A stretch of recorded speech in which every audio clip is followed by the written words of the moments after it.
Estoy aquí con mi esposa, ponte de pie, Fior, para que vean que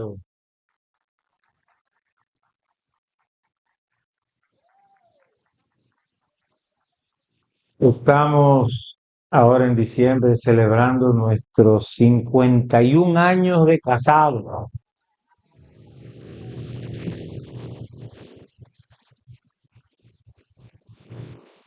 Ese ha sido no una maestría, un doctorado.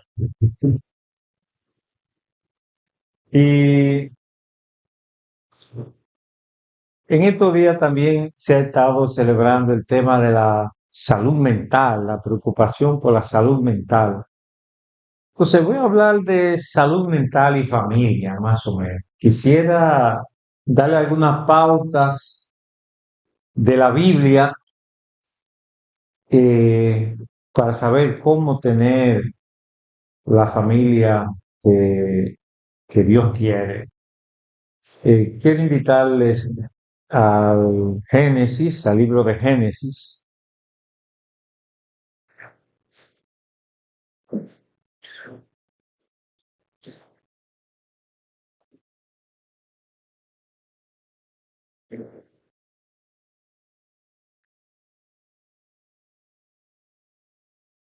Dice Génesis capítulo 3. Si quieren, se pueden poner de pie para así los pulmones respiran mejor un ratito. Dice el verso 7: después de la caída sucede lo que voy a leer. Entonces fueron abiertos los ojos de ambos y conocieron que estaban desnudos. Entonces cosieron hoja de higuera y se hicieron delantales. Y oyeron la voz de Jehová Dios que se paseaba en el huerto al aire del día. Y el hombre y su mujer se escondieron de la presencia de Jehová Dios entre los árboles del huerto. Mas Jehová Dios llamó al hombre y le dijo: ¿dónde estás tú? Y él respondió: oí tu voz en el huerto y tuve miedo, porque estaba desnudo y me escondí. Y Dios le dijo: ¿quién te enseñó que estabas desnudo? ¿Has comido del árbol del que yo te mandé no comieses? Y el hombre respondió: la mujer que me diste por compañera me dio del árbol y yo comí. Amén. Padre, ayúdanos a aplicar esto a nuestras vidas como familia, a nuestra salud emocional, física, a nuestras relaciones interpersonales, para que nos sea provechosa. Te lo pedimos en el nombre de Jesús. Amén, amén. Hace muchos años leí este pasaje y Dios me permitió ver los tres sentimientos que aparecen en el hombre después de la caída: vergüenza, miedo y culpa. Fíjense que la primera reacción, la caída se describe en el verso 6, pero la primera reacción es que fueron abiertos los ojos de ambos y dice: cosieron hoja de higuera y se hicieron delantal. Ya sienten vergüenza. Antes estaban desnudos el hombre y su mujer y no se avergonzaban. Ahora sienten vergüenza. La vergüenza es un sentimiento que nos pone a prestar demasiada atención a los demás. Me están mirando y no puedo hacer un papel feo, no puedo hacer el ridículo. Entonces, ponerse ropa es una manera de ocultar la vergüenza. Claro, para alguna gente es una manera de exhibicionismo, pero la ropa es una manera de mostrarse ante los demás. Hay gente muy marcada por la apariencia que van a exhibir y cuando salen de su casa se miran al espejo: déjame ver el golpe que voy a dar cuando yo llegue allá, con toda esta cosa encima de mí. Bueno, para algunos eso es casi una enfermedad, es un sentimiento morboso. La ropa tiene ese sentido, es una manera de aparentar y hay gente marcada por esa tendencia. Hay gente que vive de la apariencia. Hay gente que vive de la impresión que va a causar a los demás. Eso marca la personalidad de algunos individuos. Generalmente gente muy suave, cariñosa, dulce, pero con su musiquita por dentro. Son gente con esa sonrisita siempre, son gente complaciente y buena, pero que a veces hacen sus travesuras también. Bueno, ese fue el primer sentimiento que apareció en la caída. Y luego se escondieron. Eso significa que tuvieron miedo. Y tanto esa vergüenza como este miedo son miedos patológicos, enfermizos, porque no es un miedo real ante algo que está pasando. Es un miedo que viene de adentro, como decimos en el campo, que hay gente que ve bultos. Algunos de ustedes viven a la defensiva, viven ahí defendiéndose como si me van a hacer algo. Son gente de mecha corta, usted lo conoce, ¿verdad? Son gente que explota fácil, son gente que vive ahí con las antenas disparadas para que nadie se me monte por encima. El miedo marca también a algunas personas. Y finalmente la culpa. Ustedes vieron, ¿verdad? Cuando Dios le pidió cuenta a Adán, que él tuvo una salida que por suerte ya los hombres no utilizan. La mujer que me diste por compañera, esa es. Pregúntale a ella. Ya eso no se usa, ¿verdad? Buscar un chivo expiatorio. Las mujeres tampoco usan eso, ¿no? ¿Se usa todavía? Un poquito, un poquito. Bueno, pero el que culpa, siente culpa. El que vive acusando, el que vive buscando falta, es que está dominado por falta. Bueno, hace muchos años yo observé esos tres sentimientos y me puse a investigar y de ahí resultó una nueva manera de ver la conducta humana. Y mis estudiantes en la universidad se han beneficiado de lo que yo he llamado dimensional. Uno de los libros que coloco allá al frente, allá atrás, es El marco tridimensional. Es un libro científico, pero a partir de la palabra de Dios. Yo comencé viendo estos tres sentimientos y luego vi que eso era una base realmente para entender el comportamiento humano. Descubrí que incluso el cerebro humano tiene tres circuitos que tienen que ver con esos tres sentimientos. Y muchas investigaciones recientes apuntan a la importancia de estos tres sentimientos. Así que permítame aplicar esto a la familia y a la salud mental. Quiero comenzar mencionando cómo podemos nosotros crear hijos sanos. ¿Cómo podemos crear hijos sanos? Y yo quiero decir, partiendo de estas tres premisas, elementos para criar hijos sanos. ¿Cuántos de ustedes tienen hijos menores de 15 años? Levanten la mano. Muchos tienen hijos menores de 15. Apliquen esto que les voy a decir. Porque criar hijos sanos es prevención. Es evitar que el cerebro se les dañe. La familia es el sitio donde se forma la personalidad de la gente. Esa es la tarea de la familia.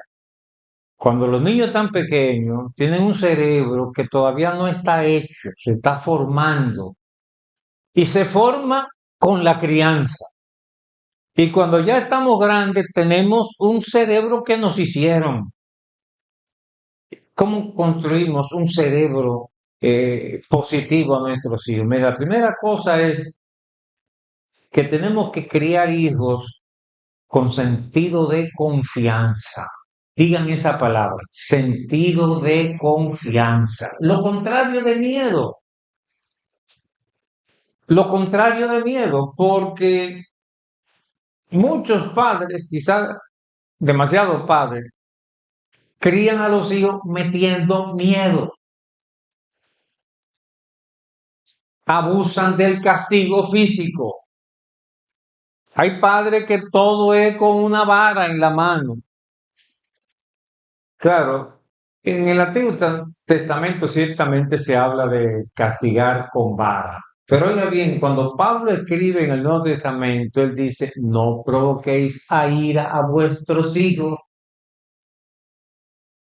Fíjense que en el Nuevo Testamento el énfasis es una crianza positiva. Para usted criar hijos con sentido de confianza, usted tiene que darle confianza. Usted tiene que ser amigo de sus hijos. Amigo de sus hijos. O sea, tus hijos tienen que tener confianza de acercarse a jugar contigo. Yo recuerdo cuando yo comencé la crianza de mis hijos, porque a mí no me dieron este cursillo que le estoy dando a ustedes. Y cometí muchísimos errores. Un día yo me dije a mí mismo, oye, perdón, que tú tienes que ser amigo de tus hijos, porque lo estaba descuidando. Y me tiré en el suelo a jugar con mi hija. Y cuando ella vio este cuerpo tan grande tirado en el suelo, salió corriendo. Porque yo no la había acostumbrado a jugar conmigo. Los padres tienen que ser amigos de sus hijos, jugar con sus hijos, hacer cosas con sus hijos, para que ellos tengan confianza de acercarse a papá o a mamá. Una experiencia que hemos tenido en el consultorio con personas jóvenes o adultas es que nos cuentan de situaciones adversas que vivieron en la niñez. Por ejemplo, fueron abusados sexualmente por un vecino, por un tío, por un maestro. Y tú se lo dijiste a tus padres, no se lo dijeron. ¿Por qué no se lo dijeron? Porque tienen miedo. Si se lo dicen a papá o a mamá, hay que hay una pela encima de ellos. No hemos creado ese sentido de confianza a los hijos. Luego las observaciones médicas han descubierto el impacto de una crianza basada en meter miedo. Meter miedo significa maltrato físico. Meter miedo significa que los niños viven peleas entre papá y mamá en la casa, peleando, discutiendo en la casa. Meter miedo también significa esos cuentos de terror que le hacemos a los niños a veces de noche como si fuera un juego. O sea, meter miedo significa marcar negativamente a nuestros hijos. Una investigación que se hizo en Inglaterra descubrió que más del 85% de los esquizofrénicos, de los locos, habían sufrido maltrato físico en la casa. Ellos dijeron, esto va a causar una revolución en la psiquiatría. Los psiquiatras van a descubrir la relación que tiene meter miedo con el miedo que siente el esquizofrénico. La verdad es que no hubo ninguna revolución. La mayoría de mis colegas psiquiatras ni siquiera se enteraron de que ese estudio apareció, pero apareció. O sea, el miedo en la niñez tiene que ver con miedo en la vida adulta. Y miedo en la vida adulta se va a manifestar a veces como ataque de pánico. Hay gente que le entra un nerviosismo y palpitaciones, que se ponen fríos, que no pueden respirar. Y de repente le entra eso que el psiquiatra llama ataque de pánico. ¿De dónde viene eso? Tiene que ver con miedo en la niñez, que se forjó en nuestra mente. El loco tira piedra porque tiene miedo. O sea, el loco se pone así a la defensiva porque él cree que tú quieres hacerle daño. Es miedo. Y hay enfermedades físicas que son enfermedades por miedo. Por ejemplo, las enfermedades del corazón, un infarto. A uno no le da un infarto tranquilamente disfrutando, no. Un infarto viene después de algo fuerte que tuviste con alguien. O sea, tiene que ver con miedo. Son enfermedades que tienen que ver con miedo. Y los mecanismos internos que esto son los mecanismos del miedo. Entonces, una crianza basada en meter miedo tiene consecuencias negativas para la salud. Pero si criamos hijos basados en la confianza, padres que juegan con sus hijos, hay padres, especialmente los papás, que se limitan a ser proveedores. Pero ser padre significa que estás cerca de tus hijos, especialmente los hijos varones. Cuando llegan a la adolescencia, necesitan la figura de papá cerca de ellos. En la adolescencia, lo que el muchacho varón necesita no es una mamá que lo esté acariciando todo el tiempo, sino un papá que se lo lleve a hacer las cosas que él hace, que le sirva de modelo. Si papá le da eso a sus hijos, le previene de muchos malestares en la vida posterior. Eso se llama sentido de confianza, sentido de confianza. Y yo exhorto a los padres, a los papás que están aquí, a que se aseguren de ser amigos de sus hijos. No se lo deje a mamá. Mamá hace su mejor papel cuando están chiquitos con el varón. Pero desde que ellos caminan, necesitan ver a papá cerca ahí haciendo su papel. Y que papá se lo lleva al trabajo. Papá hace cosas con sus hijos. Si tú eres papá, lleva a tu hijo varón a un viaje un día. Váyanse ustedes dos solos, padre e hijo. Cultiven esa relación. Y te aseguro que cuando tú haces eso con tu hijo, lo proteges de las malas influencias de la calle. Los malos modelos del barrio no se van a meter en tu hijo si tú, papá, eres amigo de tu hijo. Lo mismo mamá de su hija hembra. En nuestra cultura latina, las hembras se enganchan de papá y los varones se enganchan de mamá. Entonces a veces mamá, a quien más le da pela es a la hembra, porque es una hembra que está, pues, tú ves, enganchada de papá y mamá la quiere poner en su puesto. Pero mamá no caiga en esa trampa. Enamora a tu hija hembra. Sea amiga de tu hija hembra. Cocinen juntas. Váyanse un día a tomar un café a una plaza, a dar vuelta. Porque una mamá que es amiga de su hija la protege, le da una cobertura de protección emocional sobre su vida. Eso significa criar con sentido de confianza en lugar de miedo. Otra cosa que podemos hacer es criar nuestros hijos con sentido de pertenencia. Digan esa palabra, sentido de pertenencia. Eso significa que un hijo se siente parte de una familia, que él sabe que pertenece, que él es hijo, que él es hermano, que él es nieto, que él es parte de. Lo que se ha visto es que cuando un hijo tiene sentido de pertenencia, va a tener salud mental en el grupo. Pero si un muchacho crece sin sentido de pertenencia, va a sufrir y hacer sufrir a la sociedad por su comportamiento anormal. Cuando ustedes buscan conductas antisociales o buscan adicciones de todo tipo, se va a descubrir que en el fondo está ese vacío de sentido de pertenencia en la familia de origen. Una cosa que impide que los hijos se sientan parte de la familia es cuando tenemos un hijo preferido. Porque un hijo preferido significa que hay otro afueriado. Hay otro afueriado. Y ese afueriado va a hacer todo lo contrario de lo que mamá quiere que él haga. Es un hijo que es un espíritu de contradicción. Doctor, ¿y qué le pasa a este muchacho? Bueno, hay rivalidad entre hermanos. Lo malo es que en algunas familias no saben qué hacer. Y lo único que saben es darle pela a ese muchacho, al malo. Y no se dan cuenta que esos hermanos están en competencia.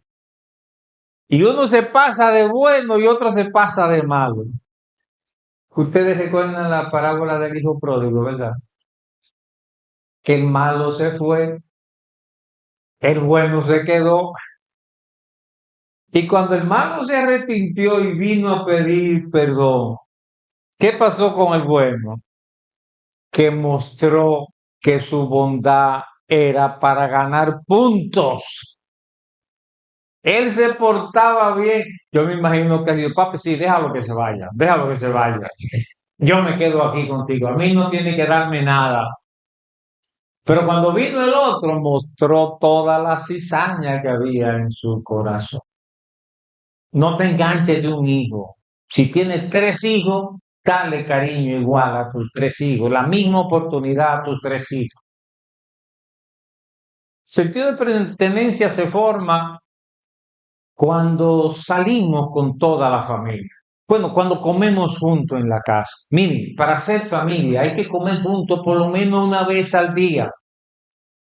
Sentarse a comer, no a discutir, no a llamar la atención, a comer juntos, a celebrar juntos, a dar gracias a Dios por los alimentos. Y hay que salir a veces junto a la pizzería. ¿Cuántos jovencitos están de acuerdo con eso, verdad? Hay que salir a la pizzería. Hay que hacer un viaje de vez en cuando. Hay que coger la guagua. Móntese en el metro y dé una vuelta por la ciudad. Hay unos teleféricos, una cosa ahí que uno se monta y si puede dar un viaje en avión, mejor todavía. Vamos a ver a visitar a la abuela. Pero miren, cuando los hijos salen en familia, se sienten familia.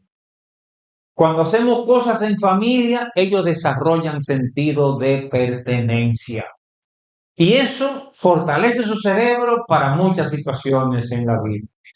Si ustedes observan esos muchachos en Estados Unidos, los criminales, asesinos masivos, un adolescente generalmente que coge un arma de fuego y comienza a matar gente a diestra y a siniestra.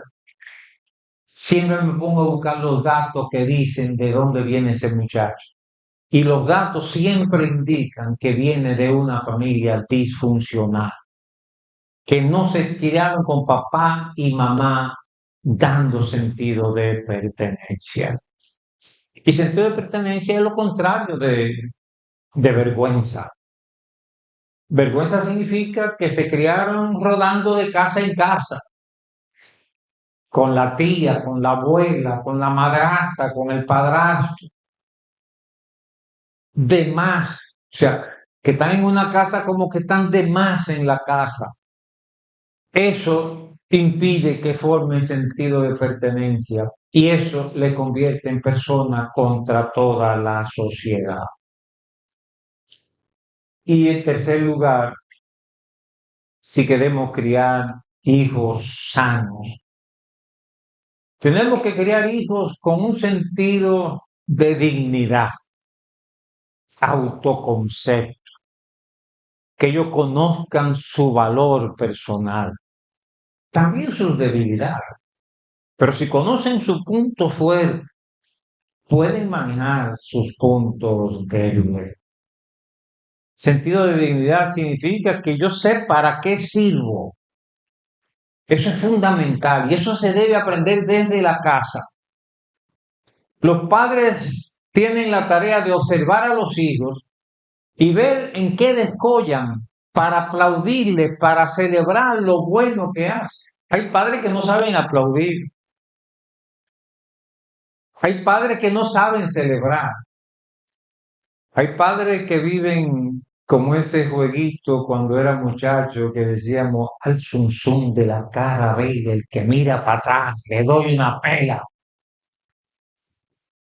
O sea, padres que están ahí al acecho de que se equivocó, padres que exigen más de la cuenta, padres que crean en la casa una atmósfera como si fuera una academia militar. Lo contrario son padres que saben celebrar las cosas positivas de los hijos. Qué bien, mira, me gustó cómo hiciste eso. Cuando hacemos eso, nuestros hijos forman una autoestima, un autovalor. Y van a ser personas que no necesitan competir con nadie porque ya saben lo que ellos son. Y ya saben que cada uno tiene su propia gracia, su propio talento. Y que nadie tiene que competir con nadie, sino sencillamente realizarse como persona. Realizar lo que Dios puso en ti casi por naturaleza. Estas personas que no desarrollan autoconcepto, sentido de dignidad, entonces que van a manejar culpa, pesimismo, negativismo. Son personas que nunca se sienten satisfechas con lo que hacen. Son personas que no saben celebrar los triunfos que tienen en la vida. Son expertos en ver la falla, el error, lo que faltó, el vaso medio o medio vacío, dominado por la culpa. Y eso empuja a la depresión. Ese es el origen de la depresión. La gente que se deprime son personas pesimistas. Son gente que no sabe alegrarse cuando vienen cosas buenas en su vida. No saben dar gracias a Dios ni gracias a las personas, sino que son personas que se viven quejando todo el tiempo. No saben celebrar, dar gracias a Dios. Y el resultado entonces es la depresión. Un sentimiento que el cerebro dispara, que no tienen gusto para disfrutar nada en la vida y hasta quieren quitarse la vida. Y peor aún, hay enfermedades que son equivalentes depresivos. Son depresiones camufladas.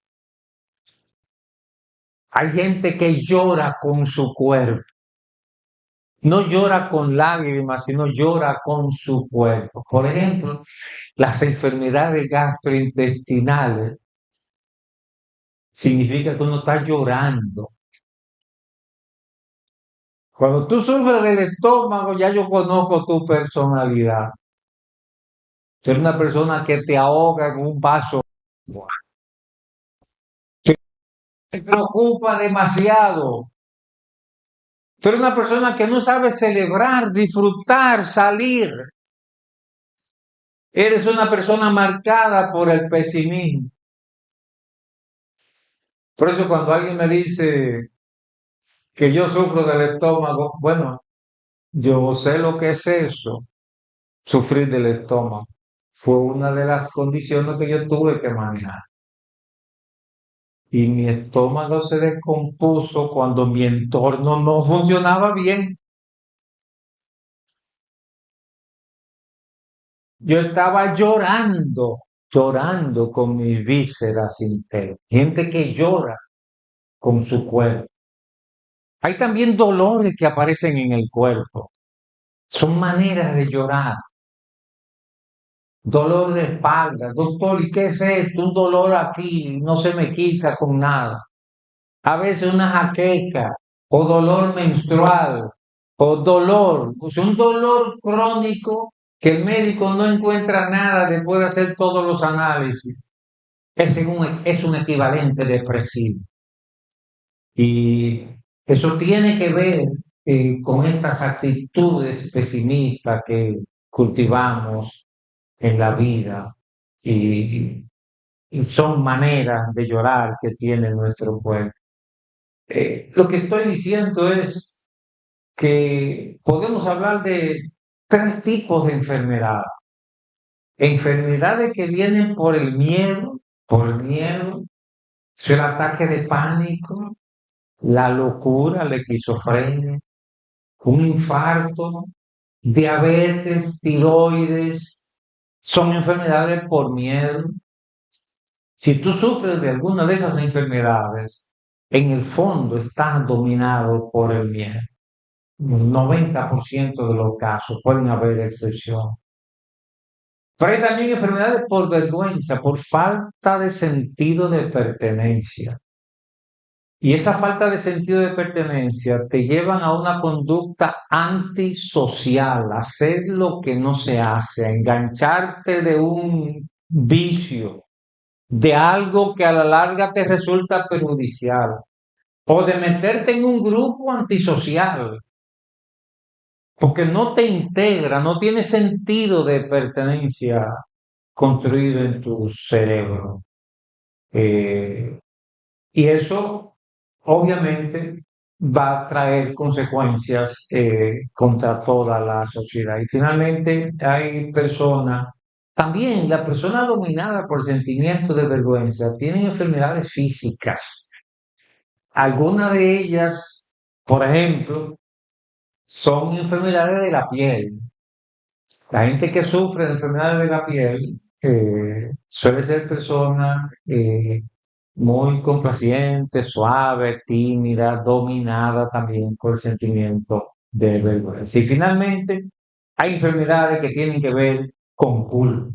Y ahí estoy metiendo la depresión, enfermedades del estómago, dolores.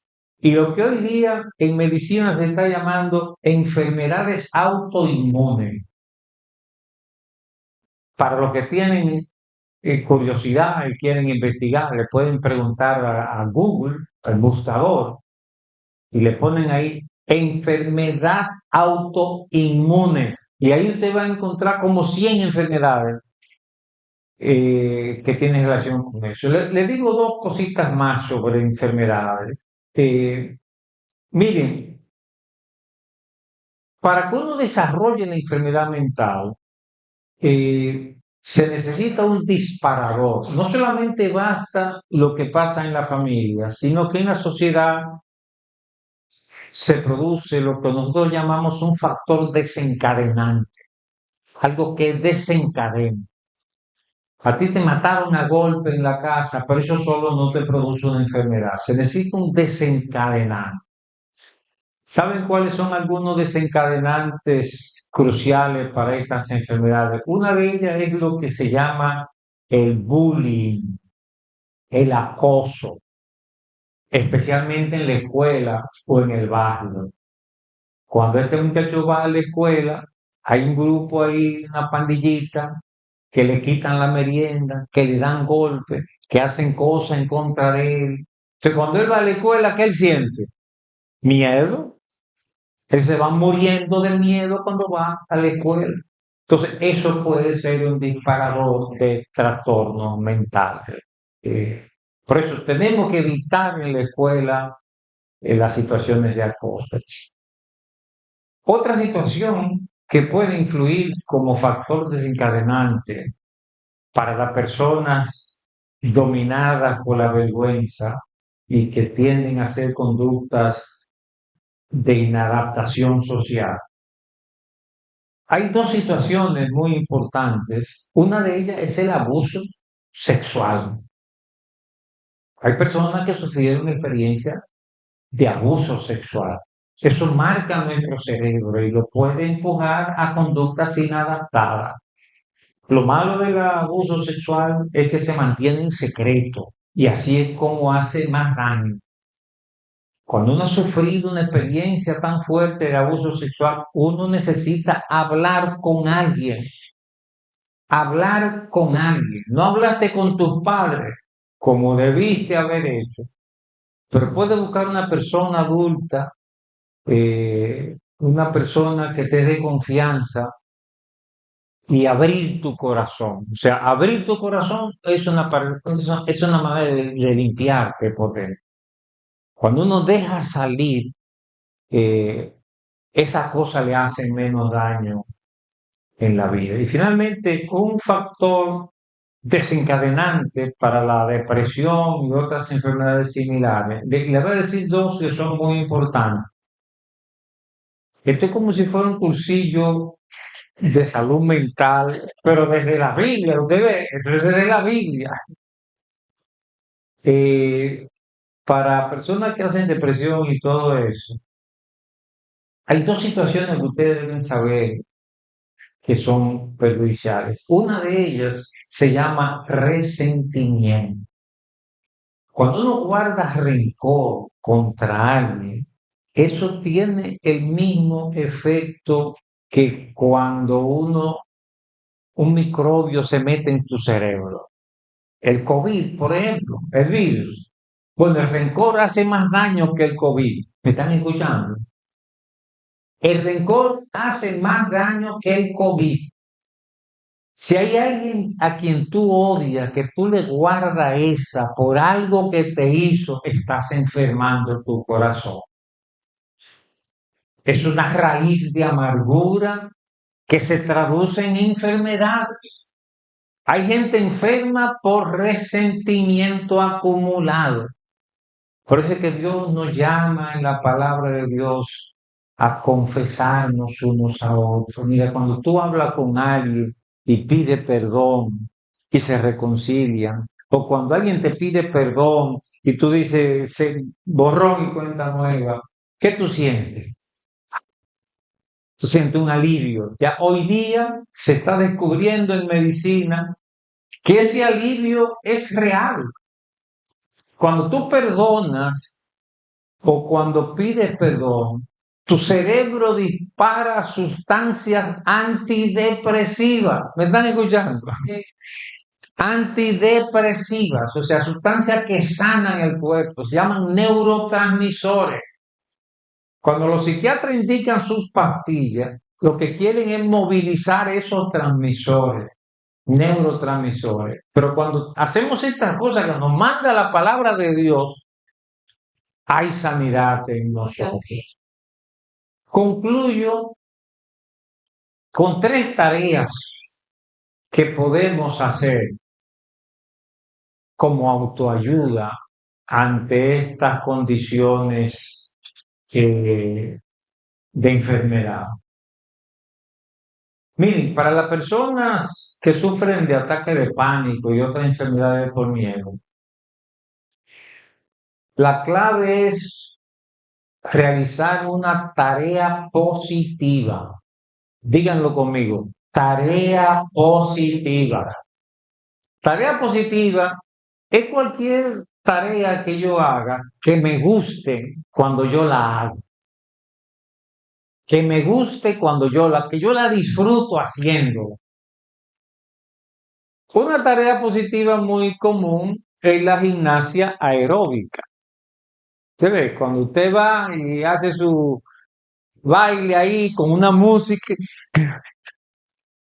ya se sabe que el cuerpo dispara sustancias, neurotransmisores que bajan la presión, que baja el azúcar, que quita la cefalea, que mejora el cuerpo. Las personas tipo A necesitan tareas positivas de manera regular. Eso puede significar salir a caminar. Miren, venir al culto los domingos y disfrutar de esta alabanza, ¿eso es una tarea positiva? No.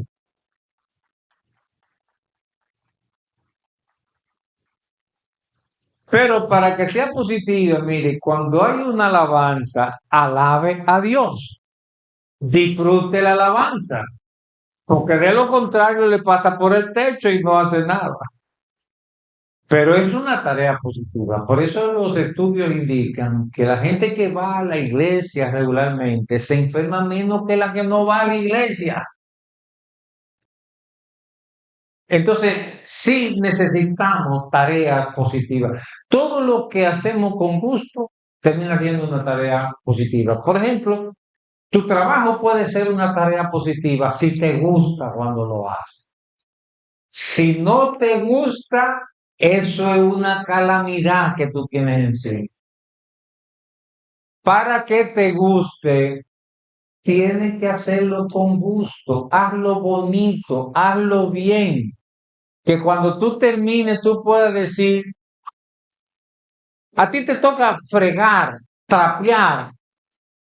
Eso puede ser una tarea positiva. Pon una musiquita y friega con gusto.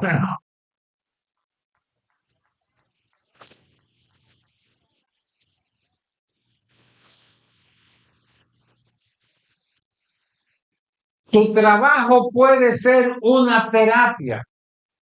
Mire, y no estoy improvisando, no me estoy inventando esto. Son estudios médicos que se han realizado que confirman todo esto. De modo que tarea positiva es una autoayuda importante. Para personas que sufren de conductas adictivas o antisociales incluso, la forma de autoayuda es grupos positivos. Díganlo conmigo. Grupos positivos. Un grupo positivo es un grupo que se reúne para hacer cosas que dan satisfacción. Es correcto juntarse para hacer un negocio. Se puede hacer negocio, pero negocio no es un grupo positivo. Un grupo positivo es cuando un grupo dice, vamos a hacer tal cosa, que eso va a beneficiar a alguien. Entonces, mira, cuando tú ves la gente que se ha beneficiado de lo que tú hiciste y tú la miras, tu cerebro comienza a disparar sustancias que sanan por dentro.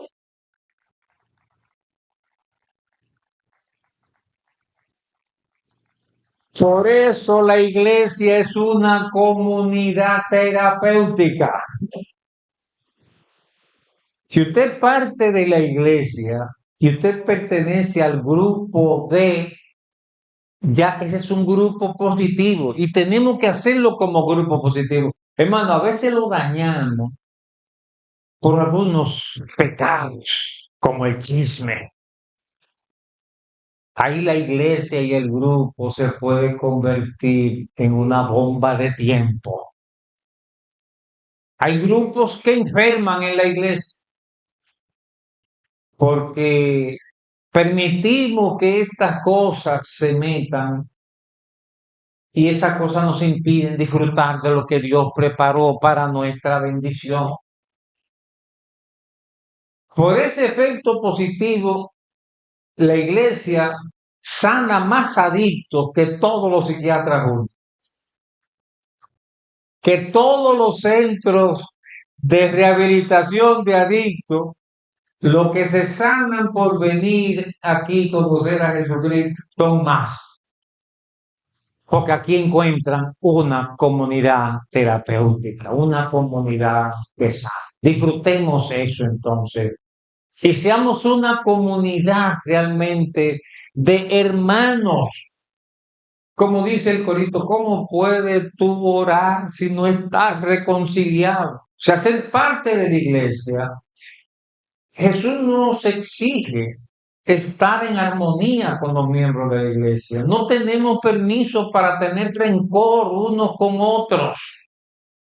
Y Dios nos prohíbe eso porque sabe que nos hace daño y nos impide disfrutar de lo que Él preparó para nuestro bien. Finalmente, en tercer lugar, menciono, para la depresión se ha descubierto que necesitamos cultivar pensamientos positivos. Pensamientos positivos. Hay muchos pasajes de la Biblia que son escritos para producirnos pensamientos positivos. Hay salmos antidepresivos. Salmo 77, léalo, por ejemplo. Y hay varios salmos escritos, hay pasajes del Nuevo Testamento que tienen ese efecto positivo, ese todo lo bueno, todo lo justo, todo en esto pensar. O sea, cultivar pensamiento positivo. Un pasaje de la Biblia que te da un pensamiento positivo puede ser una medicina. Una medicina. ¿Cómo? Inyéctasela a tu cerebro. Porque miren, el problema de la salud mental es el cerebro. O sea, el cerebro es una maravilla, pero la enfermedad mental es que el cerebro no está copiando bien las cosas. Y de ahí viene la depresión, la adicción, la ansiedad, todas las enfermedades vienen por ese cerebro que se... Tú tienes que saber cómo manejar el cerebro. Y una manera como podemos manejar el cerebro, especialmente para las personas pesimistas que se deprimen, es repetir palabra positiva. Coja su versículo y toda la noche al acostarse, léase su versículo delante de Dios y termine dando gracias a Dios por eso. Y el cerebro termina entendiendo que eso es lo que va. Ahora, si usted vive todo el tiempo lamentándose que todo me sale mal, que tengo mala suerte, que no es posible, el cerebro se lo coge en serio y te aparece la depresión y todo eso. Métale versículos positivos a su mente y eso tiene un efecto terapéutico. En otra palabra, la palabra de Dios es la guía que Dios nos dejó para que supiéramos cómo vivir. Y aunque los escritores no se detienen a hablar de esquizofrenia, pánico, depresión y todo esto, pero si nosotros nos llevamos de estos principios, toda la Biblia nos dice que vamos a tener una larga vida, vamos a vivir más, porque vamos a vivir mejor de acuerdo con lo que Dios nos dice en su palabra. Que Dios te bendiga. Usted Dios te permita disfrutar de esta vida abundante. Amén.